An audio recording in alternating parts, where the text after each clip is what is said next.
Ya, Assalamualaikum warahmatullahi wabarakatuh. Waalaikumsalam warahmatullahi wabarakatuh. Alhamdulillah wa syukurillah wa la hawla wa la quwata illa billahil aliyil azim. Siang ini kita akan mengkaji dengan tema musibah ya, dalam perspektif Al-Quran. Jadi kita sorot musibah dalam pandangan Al-Quran, atau bagaimana Al-Quran memandang musibah. Kenapa ini perlu diangkat? Ya, karena jangan sampai kita hanya menilai musibah dari perspektif yang umum saja. Apa perspektif sosiologi, psikologi, atau ilmu yang lain, atau geografi, bisa aja semua punya pandangan tentang musibah, kan gitu. Nah, sekarang bagaimana Al-Quran melihat, memandang posisi musibah? Ya. Ada 3 Quran melihat musibah. Yang pertama, musibah dalam perspektif hakikat. Apa sih hakikat daripada musibah yang menimpa pada manusia di dunia dan pada kita semuanya? Kita lihat suratnya, surat Al-Hadid, ayatnya 22-23. Ini hakikat musibah. Surat Al-Hadid, surat 57, ayat 22-23.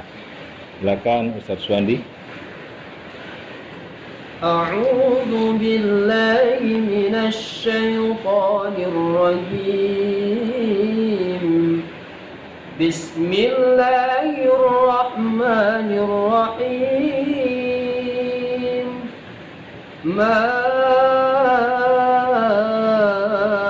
أصاب من مصيبة في الأرض ولا في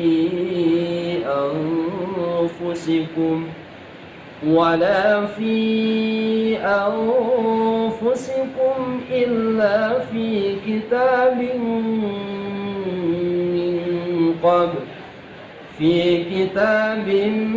من قبل أن نبرأها إن ذلك على الله يسير لكي لا تأسوا على ما فاتكم ولا تفرحوا بما آتاكم والله لا يحب كل مختال فخور. Sadaqallahul azim. A'udzu billahi minasyaitonir rajim. Bismillahirrahmanirrahim. Tiada suatu bencana pun yang menimpa di bumi dan tidak pula pada dirimu sendiri, melainkan telah tertulis dalam kitab Lauhul Mahfuz sebelum kami menciptakannya.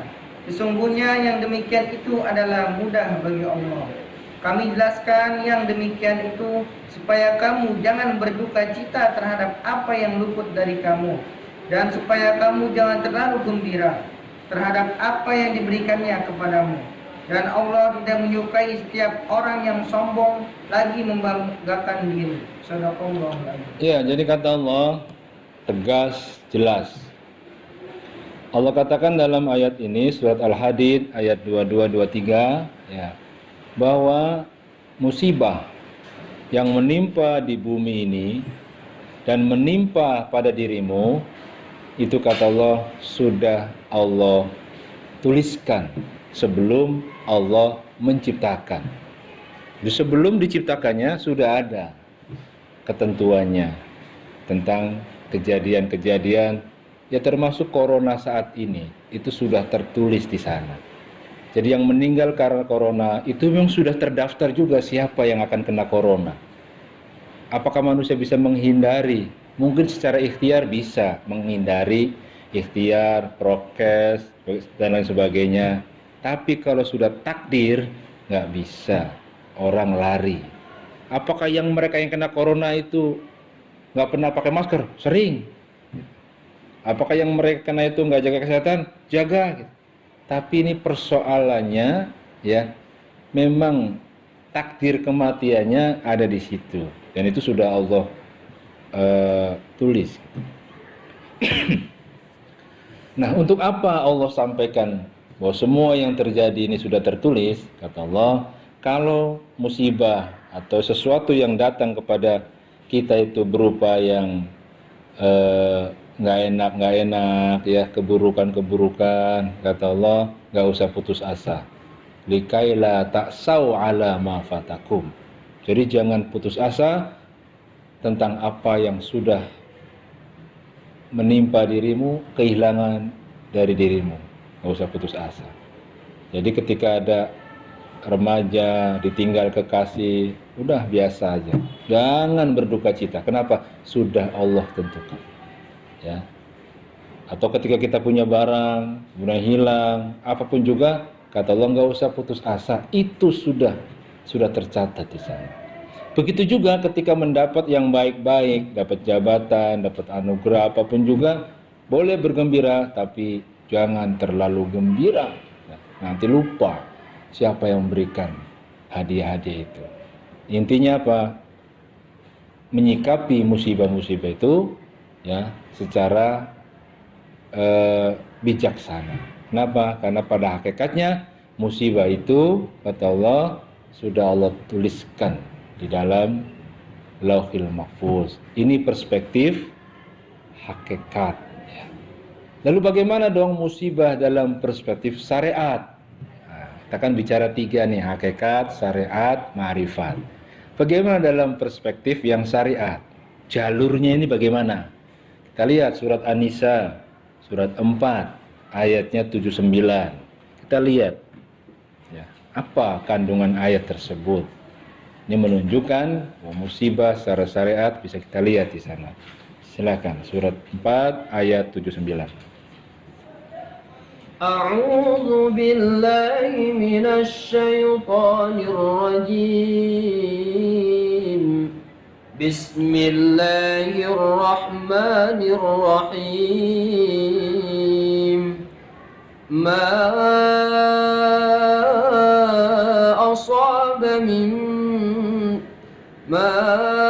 asabaka min hasanatin famin Allah wa ma asabaka min sayyi'atin famin nafsik wa arsalnaka lin-nasi rasula wa kafa billahi shahida. Sadaqallahul azim. A'udzu billahi minasyaitonir rajim. Bismillahirrahmanirrahim. Kebajikan apapun yang kamu peroleh adalah dari sisi Allah, dan keburukan apapun yang menimpamu itu dari kesalahan dirimu sendiri. Kami mengutusmu Muhammad menjadi rasul kepada seluruh manusia, dan cukuplah Allah yang menjadi saksi. Sadaqallahul azim. Ya, kata Allah, apapun yang menimpa kamu berupa kebaikan, katakan itu dari Allah. Ini supaya jangan ada kesyirikan. Jangan pernah memuji-muji siapapun kecuali kepada Allah. Begitu dapat kebaikan-kebaikan, katakan ini dari Allah, kan begitu. Nah, dalam Quran itu ya ada 3 orang hebat. Ya. Maksudnya hebat itu ya dia kaya, berkuasa, kan gitu. Tapi yang 2 jangan diikutin. Yang 1 boleh cara menyikapi kebaikan-kebaikan. Siapa yang 2 itu? Yang pertama adalah Fir'aun. Fir'aun itu dianggap orang hebat, kaya, berkuasa, tapi sikap terhadap musibah gitu kan. Begitu musibah diangkat oleh Allah, apa katakan? Ini musibah bisa selesai gara-gara kerja saya. Gitu. Ini semua hasil kerja. Nah, itu bisa cek nanti, tapi nggak usah dibuka ya. Bisa cek di surat Al-A'raf dari 130 sampai 135 itu ada. Kemudian yang kedua, Qarun. Qarun juga dianggap orang hebat, punya harta banyak, kunci gudangnya besar, apalagi isinya kan gitu. Nah, Qarun orang hebat juga, tapi sikap Qarun terhadap pemberian Allah ketika ditanya, Run, kamu hebat banget, kaya seperti ini gimana? Kata Qarun, ini semua ini karena ilmu yang ada pada saya. Jadi kehebatannya, ya Qarun menganggap karena ilmunya. Kira-kira yang demikian ada nggak orang mengatakan hebat karena ilmunya? Ada kan? Nah, kalau ada, itu masih anak cucu daripada Qarun. Kalau Fir'aun ada nggak tadi? Ada. Semua karena kerja saya. Yang lain nggak berperan. Nah, itu juga masih ada bau-bau Fir'auniyahnya. Virus Fir'auniyah dan virus Qaruniyah. Nah, gitu. Nah, orang hebat yang ketiga ini yang kita ikuti. Siapa dia? Itulah Nabi Sulaiman. Kaya, berkuasa, harta banyak. Ya, tetapi menyikapi semua pemberian, kata Nabi Sulaiman, hadza min fadli Robbi. Ini semua karena karunia dari Allah. Dia akui ini semua karena Allah. Makanya kalau ada orang suka nulis di mobil itu, ya kan, ada tulisan tuh hadza min fadli Robbi, itu meniru ucapan Nabi Sulaiman. Oke. Nah, kemudian kembali kepada tadi, musibah secara syariatnya kata Allah, semua yang baik-baik itu dari Allah. Tapi yang buruk-buruk kata Allah, ada peran dirimu di dalamnya. Jadi kalau yang terjadi yang buruk-buruk, itu pasti ada peranan manusia di dalamnya. Baik, itu secara syariatnya adalah penyebab dari manusia itu. Ya, kelalaian, sebagainya. Nah, berikutnya musibah dalam perspektif ma'rifat. Ya. Dalam perspektif ma'rifat seperti apa? Kita lihat surat 64 ayat 11. Surat 64 ayat 11. Ya, surat At-Taghabun ayat 11. أعوذ بالله من الشيطان الرجيم بسم الله الرحمن الرحيم ما أصاب من مصيبة إلا بإذن الله ومن يؤمن بالله يهد قلبه والله بكل شيء عليم صدق الله العظيم. Ya, silakan Reza. A'udzubillahi minasyaitonirrajim. Bismillahirrahmanirrahim. Tidak ada suatu musibah yang menimpa seseorang kecuali dengan izin Allah, dan barang siapa beriman pada Allah, niscaya Allah akan memberi petunjuk pada hatinya, dan Allah Maha mengetahui segala sesuatu. Sadaqallahul-azim. Nah, dari kata Allah tidak akan terjadi sesuatu apapun termasuk musibah-musibah tanpa izin Allah. Berarti sudah Allah izinkan turun. Dan Allah ngasih petunjuk dalam hatinya. Artinya secara pengetahuan ya, dia merasa gitu. Jangan-jangan ini dampak dari perbuatan-perbuatannya. Allah sudah kasih tahu. Jadi secara ma'rifat musibah itu ya semua izin Allah. Tanpa izin Allah tidak akan terjadi.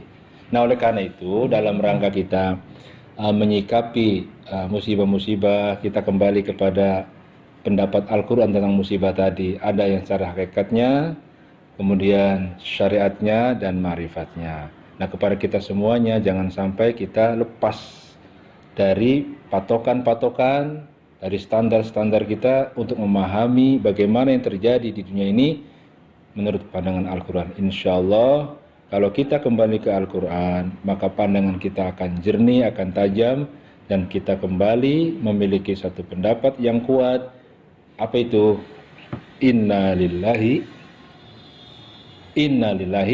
wa inna ilaihi raji'un. Semua datang dari Allah dan akan balik kepada Allah. Mudah-mudahan kajian kita di siang hari ini bermanfaat untuk kita semuanya dan untuk yang sempat mendengarkan ini dimanapun juga berada.